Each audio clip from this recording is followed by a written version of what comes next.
Peace. Hi, it's Heart Love. Welcome to the YouTube live book reading of Animal Speak. Learn the language of the animals. The spiritual and magical powers of creatures, great and small. By Ted Andrews. I'm your moderator and narrator, Uriel Neville Riley. Welcome YouTube. So we pick up. We just finished beautiful reading the other day. Let's see.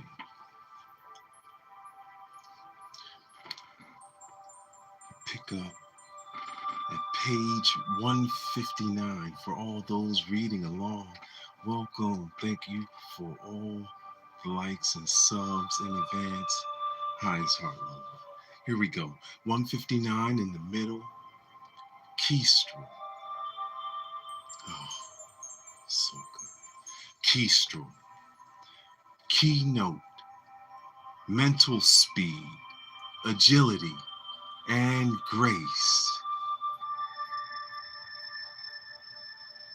Cycle of power, year round. The kestrel is the most common member of the falcon family found in the United States. Among American birds of prey, only the great horned owl is as widely distributed. It is also the smallest member of the falcon family. The peregrine and the guy falcon are larger and faster, but they are also endangered. Efforts to help the peregrine recover are just beginning to succeed. Falcons have an ancient history and an aura of mystery in regard to their speed and grace in hunting. Falconry has survived for thousands of years and is still practiced today. If the kestrel or any other member of the falcon family has come into your life as a totem, you may want to explore past life connections. Falconry was practiced in China as long ago as 2000 BCE. Kings handled eagles, and falconry found great popularity in the medieval Europe and Scandinavia. The Vikings often used falcons and birds of prey for hunting. The American kestrel is sometimes called the sparrowhawk, although this is really a misnomer. While most falcons do live on feathered prey, the kestrel will feed primarily on grasshoppers, beetles, mice, and other small rodents. It does occasionally take smaller birds as prey, and some people credit the kestrel with keeping the population of the house sparrows down, but it has never been truly verified. It is an excellent hunter, with its eyes that can detect the movement of a beetle at a great distance. It usually hunts from a perch. It will move from one vantage point to another, watching and listening. The kestrel will usually plunge down upon its prey from a perch or hover above it about 20 feet up before the plunge. This is unique among birds of prey, but also among most birds. Few birds can actually hover in their flying. For those with a kestrel as a totem, this is very significant. It allows the movement to be performed with great speed and precision. It gives the kestrel a gracefulness. It implies the ability to stop and use the flight to its fullest advantage. The Kestrel teaches control of speed and movement. It teaches patience. The Kestrel is often a symbol for recognizing opportunities and acting upon them at only the correct moment. It teaches speed and accuracy of action. Most falcons use the flight and the plunge to kill their prey, striking it hard.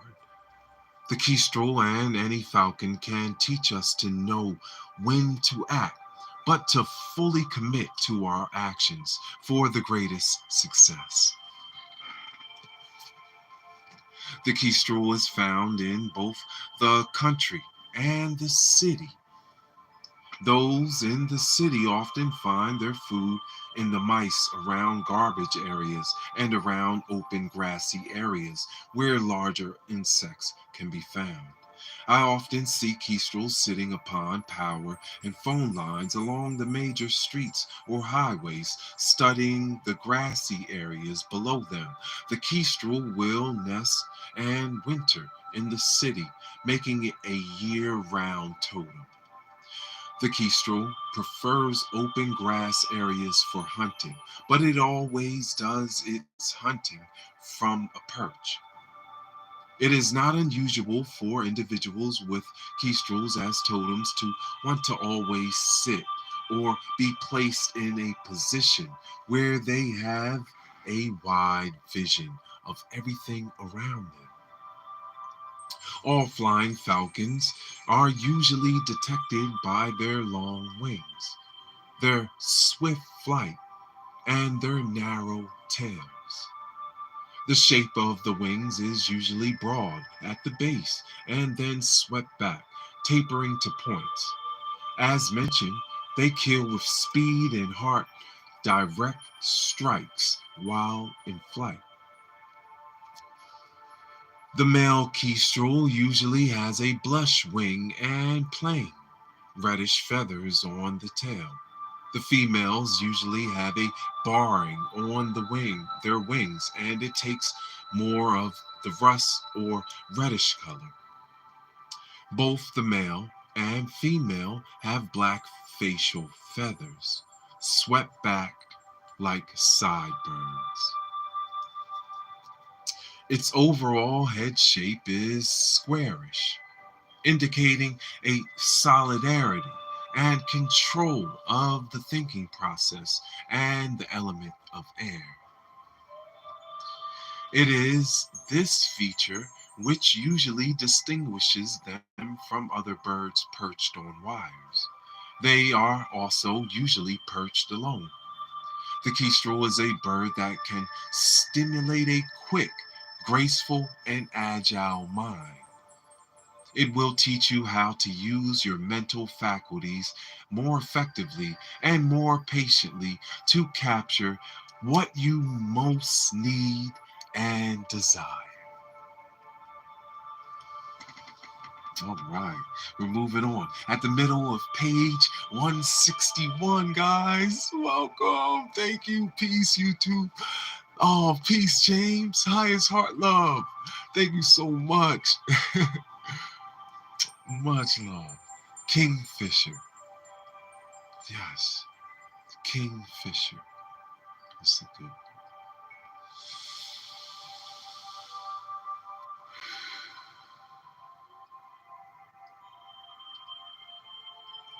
Keynote. New warmth, sunshine, prosperity, and love. Cycle of power. Winter solstice and season. In Greek mythology, there is a legend of a woman by the name of Halcyone and her husband Ceyx. Shortly after their wedding, Ceyx had to make a voyage. A storm arose during the voyage, and Ceyx was drowned. Every day that he was gone, Halcyone walked the shores and the beaches longing for her husband. After several months, the body of her husband washed ashore.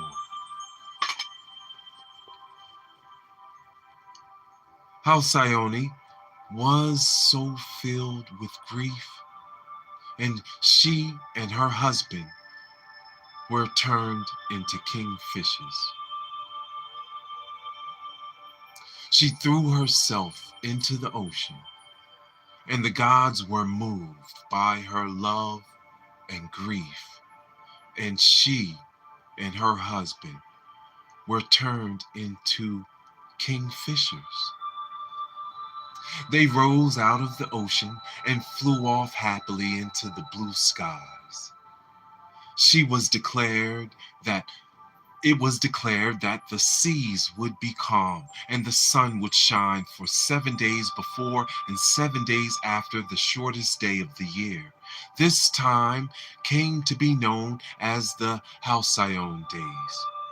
Today, all sunlit days upon the water are considered Halcyon days. The kingfisher is a long-time symbol of peace and prosperity. It has many legends and superstitions about it. Most originate in ancient Greece from the above myth. The body of the kingfisher, if dried, could ward off thunderbolts and storms. If hung in a closet, it would keep moths away, keeping things as fresh as the love found within the tale. The kingfisher is a beautiful bird with a dull blue-gray feathering with a white underside in America. In other parts of the world, most kingfishers are bright blue and greens. An old legend tells how all kingfishers used to be a dull gray when Noah released it from the ark. It flew toward the sun and the blue sky. As it rose up toward the sun, it was burnt and changed into a brighter new color. Blue is a color often associated with the planet Jupiter in astrology, the planet of abundance. The kingfisher is the promise of abundance and new warmth, prosperity, and love about to unfold within your life. It also has a dark crest reflecting an abundance often associated with royalty. The coloring of the kingfisher is unique among most birds. The female of the species has more color than the male. Some people attribute this to the legend of Halcyone and how her greater love touched the gods and restored the life of her husband. It can reflect that as we bring out the self sacrificing love and manifest it, it will bring new life to us and those closest to us. The kingfisher is different from other birds in yet another way. Kingfishers build their nests in holes in banks along the water, or as near to water as possible. Sometimes they tunnel into the bank as much as 10 feet.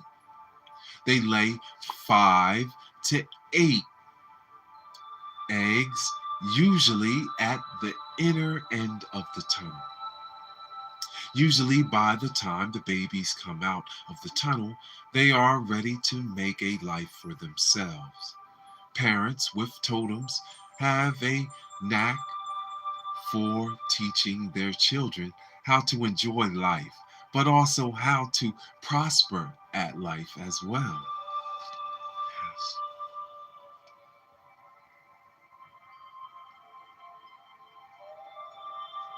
Individuals with kingfishers as a totem need to be close to the water, preferably as far north as possible. The kingfisher prefers northern climates. You may wish to examine the kingfisher in relationship to the symbolism of the direction north as we discussed earlier in this book. It will go far as north as it can, as long as there are open water sources in which it can hunt. The kingfisher is a bold bird that fishes for its living. It is often seen flying along ponds, streams, and rivers. It will dive headlong into the water for small fish. Its ability to draw life out of the waters to feed itself reflects the kingfisher's ability to stimulate new opportunities for prosperity. Often, it requires that you dive headlong into some activity, but it usually proves to be very beneficial. Yes. If a kingfisher has come to you, prepare yourself to dive into something new. Have you been avoiding the new? Have you been afraid to take the plunge? Are you needing new warmth? Don't worry. If a kingfisher is around, you won't drown. In fact, you will find that as a result, you will have new sunshine and prosperity unfolding within your life. All right, Kingfisher. It was beautiful, right? Moving on. At the bottom of page 162, Highest Heart Love, thank you so much for reading books. Thank you so much. Thank you, Mr. Edwards, James Edwards. Thank you all that come in. Highest Heart Love. Yes, and you can check the whole replays and playlists for the reading of the entire book and other books. This is the corner of YouTube where we read books and learn from masters. And we're diving into Master Ted Andrews, Animal Speak. Thank you so much for being here. Bottom of page 162. L. Loon. Loon. Keynote. Lucid dreaming and reawakening of old hopes, wishes, and dreams.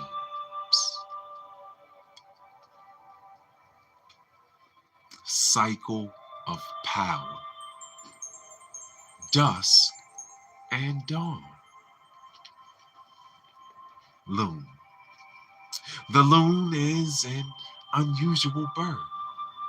Even when compared to other water birds, it stands out as unique. It is the best swimmer of all birds in North America, and it may even be a better swimmer than the penguin.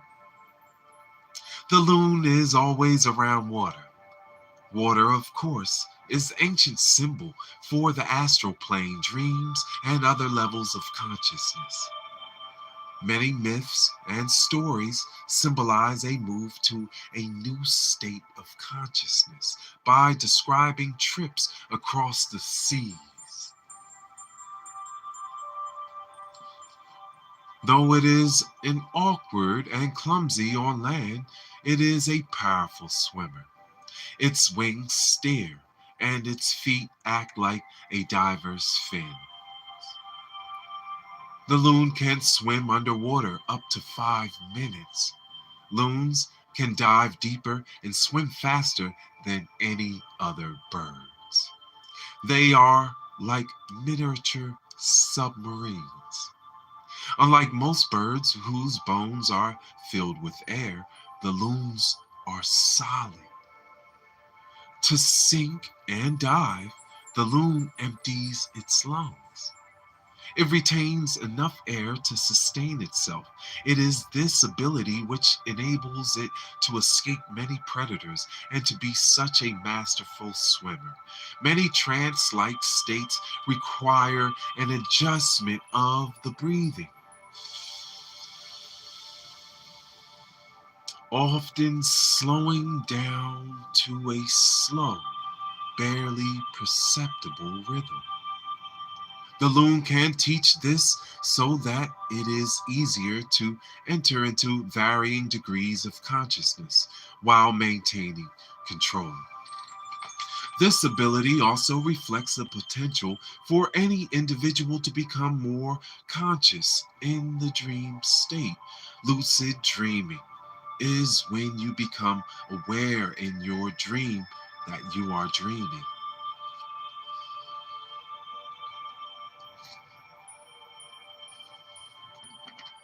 Then you can change the dream scenario.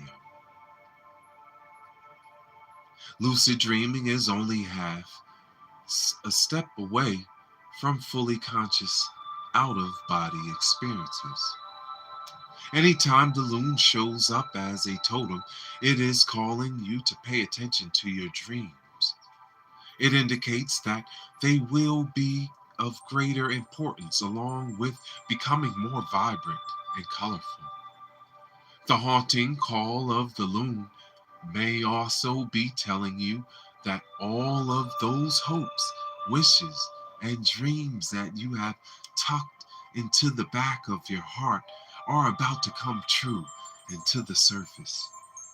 The loon may be signaling you not to compromise them again, or you may truly find yourself haunted. The loon will teach new states of consciousness. It will also help you to deepen those you have already awakened. Because it lives close to the water at the shoreline, it can teach you to use these various states of consciousness to open to new dimensions and other life forms, such as those found within the fairy realm of life. The call of the loon can be an invitation to enter the fairy realm. It is likened to the distant call of the sirens. To most people, the call of the loon is its most distinguishing feature.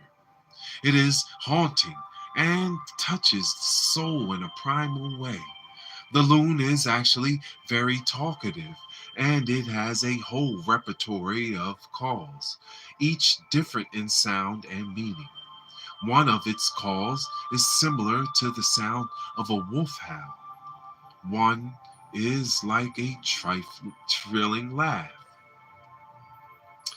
It will often use the call to distract predators away from the nest. To many outdoors people, the loon call is a true call of the wild. It stirs the primal embers within all who hear it, no matter how long those embers have lain cool. It is as if the sound is calling forth all that we have ignored or shoved to the back of the closet in our minds.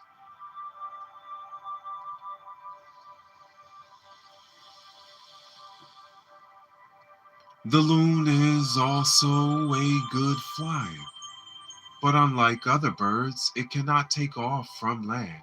It will run across the water to build up lift. Again, this reflects its ability to use altered states of consciousness through the greater expression of the will force. On land, the loon cannot walk or waddle very well. And an individual with a loon totem often finds that he or she is only truly comfortable in one or maybe two environments. Such people are often not comfortable in the traditional behaviors and social mores of the times. They also have a hard time landing. And so the loon that comes to you as a totem may be coming because it may help you to learn how to become more comfortable in different environments. Thank you so much for the likes and subs. Hi, so I love. For those with the loon as a totem, the imagination and dreaming abilities while awake or asleep are powerful. Images and visions will always be very lifelike, and the individual may have difficulty separating the real from the unreal. This the loon can help us to do. Are you looking at something through rose-colored glasses? Are you allowing your imagination to run away with you? Are you not allowing your imagination and dream life to work for you?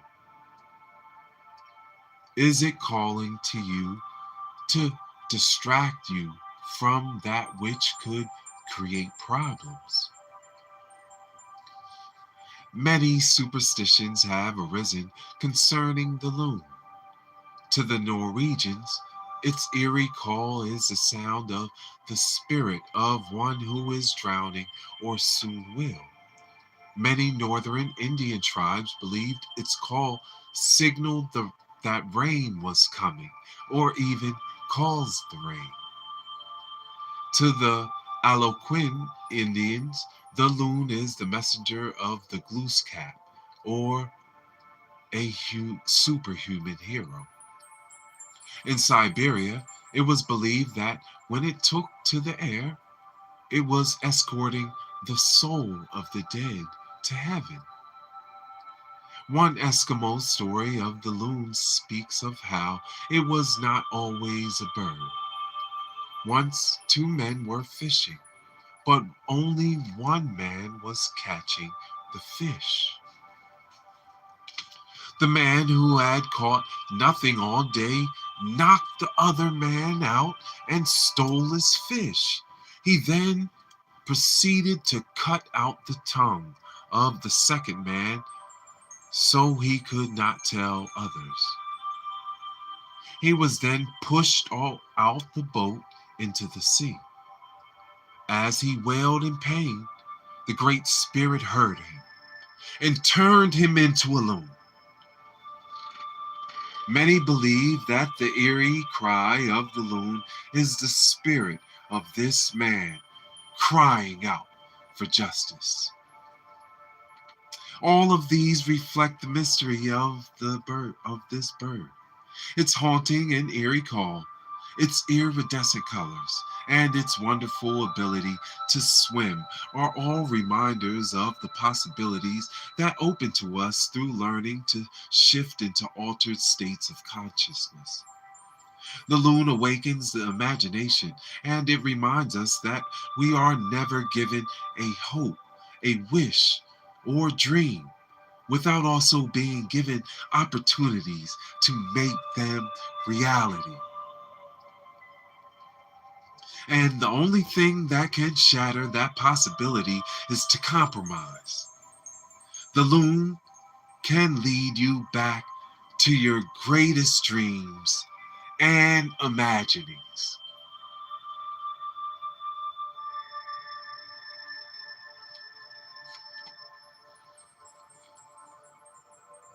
Thank you. Gratitude. Highest heart love. Oh my goodness, that's so awesome.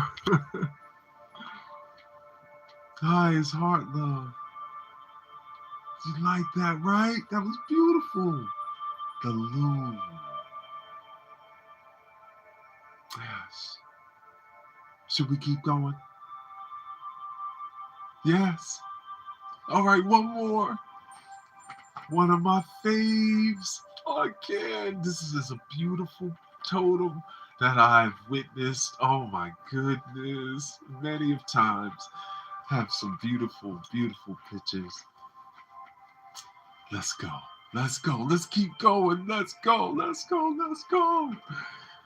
Magpie. Chimes. Magpie. That's right. We keep going. We're superhuman. We're super beings. All right. That's what reading does for us, right?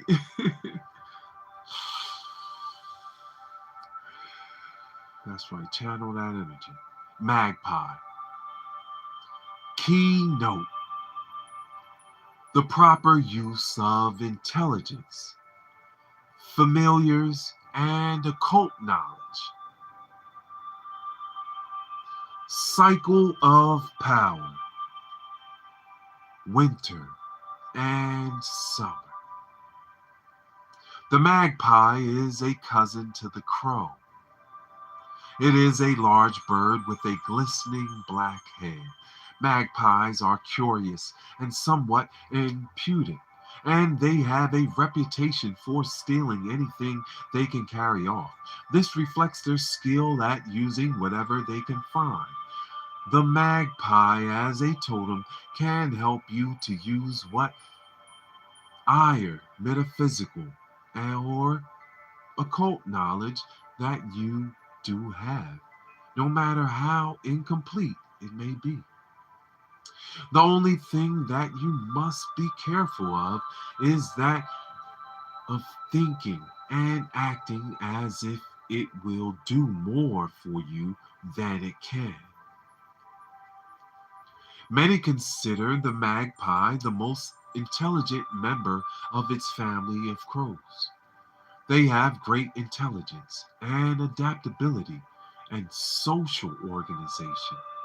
It is found most predominantly in the Northwest, and a study of the directions will help you to define its specific role in your life. They are scavengers and opportunists, reflecting their great intelligence. Because of this, they can teach you to use what it is at hand, or they may reflect a dabbling pattern of your life. They can help you to advance your knowledge or life.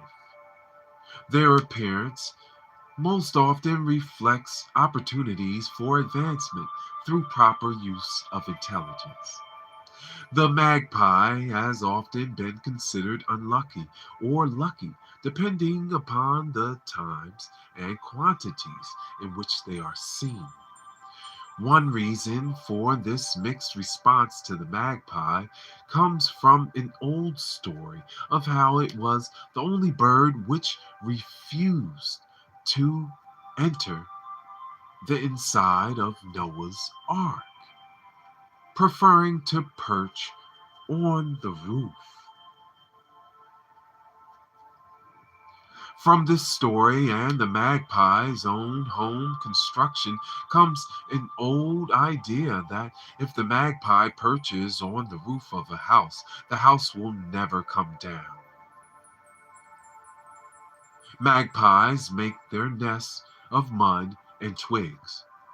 The nests are usually large, and often they are anchored in the forks of a tree or in a thorn bush. This makes the homes strong, and it also links the magpie to being able to open it up an individual to new realms as simply and quickly as possible. Thorn bushes often guard doorways to the spirit and fairy realm. Forked branches are intersections between worlds, again, a doorway. These homes are usually along a watercourse, and they can be used winter and summer. Their homes are often messy, and this can be a warning not to look for quick and easy methods of attainment through occult knowledge. Their homes usually have a roof and are entered in through the sides.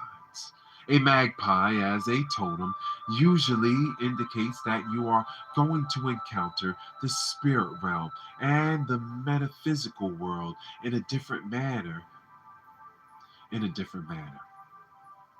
You will enter into it and experience it in a way different from most. And often it is an unusual manner. The Scots had a fortune telling rhyme about the number of magpies you might meet while out walking. One, one's sorrow. Two's mirth. Three's a wedding. Four's a birth. Five's a christening. And six a dearth. Seven's heaven. Eight is hell. And nine's the devil, his and cell. A similar kind of association has been passed on in the United States in the folk tradition. One magpie is unlucky and can indicate anger. Two is merriment and marriage, like the mirth in the Scots rhyme. Three magpies indicates a successful journey. Weddings can be a journey. Right? Four magpies indicate good news, and five, company or parties. The magpie, as in association with witchcraft, it was once believed that magpies were the familiars of witches and magicians.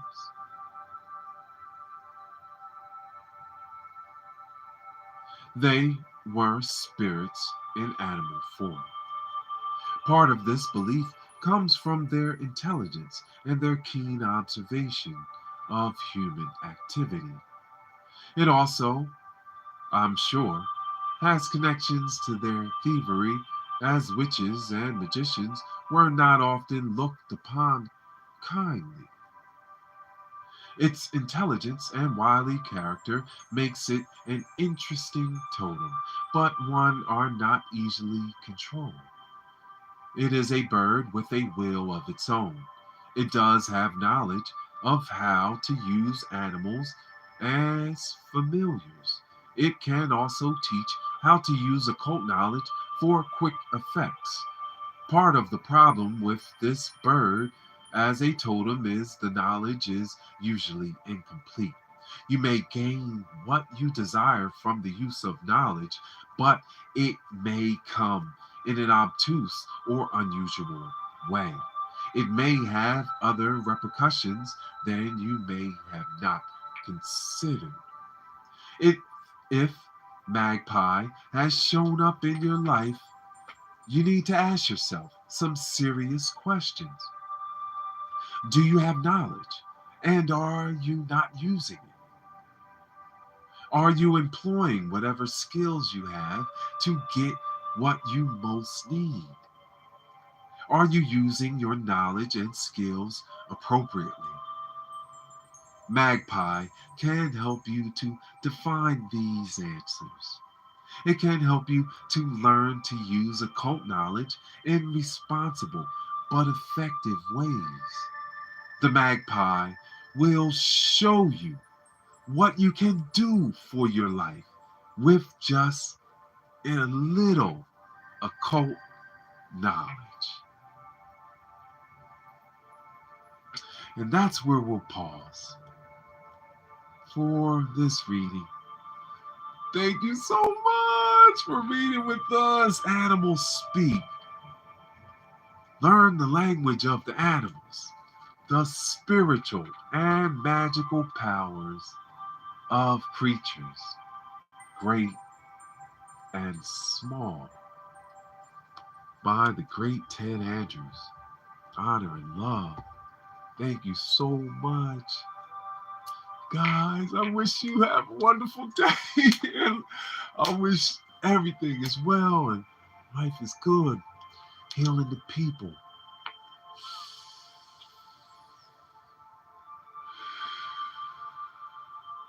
This is a service, you know? I love reading to the people. I love having the ability to be able to have and bring you just some of my peace in the readings. You can take that with your day, wherever you are, and know, hey, Uriel said, let's look up when I'm taking a walk. And you look up, and if you look up in a tree or in a high place, you might see a nest, right?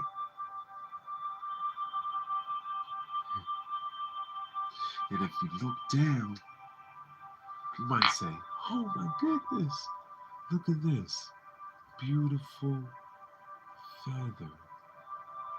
Oh my goodness, what bird does that come from? Could be a magpie. I want you to have a wonderful day. Thank you so much for reading books.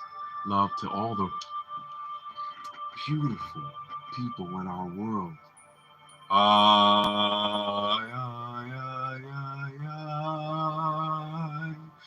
I love you. I love you. Thank you so much.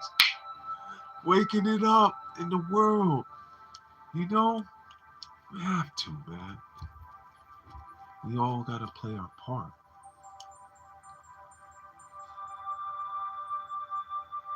That's right. You're the master of your world. I'm the master of my world. And we live in it together. So harmonic. Thank you for all the hearts and love. Thank you so much. Happy Thursday. Peace.